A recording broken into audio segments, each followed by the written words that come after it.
बोंदू खरात प्रकरणाचे धागेदोरे पालघरपर्यंत पोहोचलेले आहेत। निवडणूक जिंकण्यासाठी उमेदवारांनी त्याची भेट घेतलेली होती।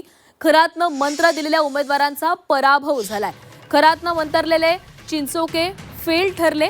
भोंदू बाबा अशोक खरात प्रकरणाचे धागेदोरे आता पालघर जिल्ह्यापर्यंत पोहोचल्याची माहिती समोर आली आहे। पालघर नगर परिषदेच्या निवडणुकीमध्ये विजय मिळवण्यासाठी काही उमेदवारांनी एका राजकीय नेत्यांच्या मध्यस्थीने खरातची भेट घेतल्याची माहिती सूत्रांनी दिली आहे। विशेष म्हणजे खरातनं मंत्र दिलेल्या उमेदवारांचा पराभव झाल्याचं कळतंय। या संदर्भात अधिक बोलूयात, आमचे प्रतिनिधी सागर गायकवाड आपल्या सोबत आहेत। सागर, खरातच्या ह्या सगळ्या भोंदूगिरीचे ते धागेदोरे जे आहेत ते आता पालघरपर्यंत पोहोचलेले आहेत। निवडणुकीमध्ये जिंकावं म्हणून काही उमेदवारांनी त्याची भेट घेतलेली होती। कोण होते हे उमेदवार, काही माहिती मिळू शकली का? नक्कीच, खरं तर आता ह्या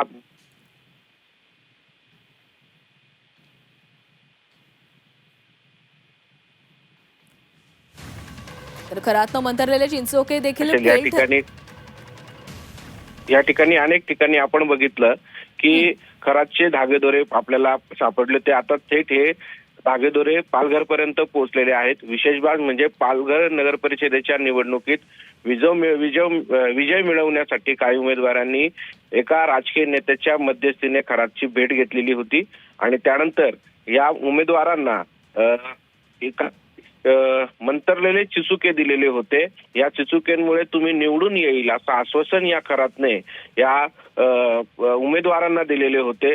चिचुकेंवरती प्लास्टिकच्या डब्यात तांदूळ, हळद, लिंबू आणि दिव्यावर ठेवलेल्या चिचुक्यावर माझी शक्ती आदिशक्ती असा मंत्र दिला होता।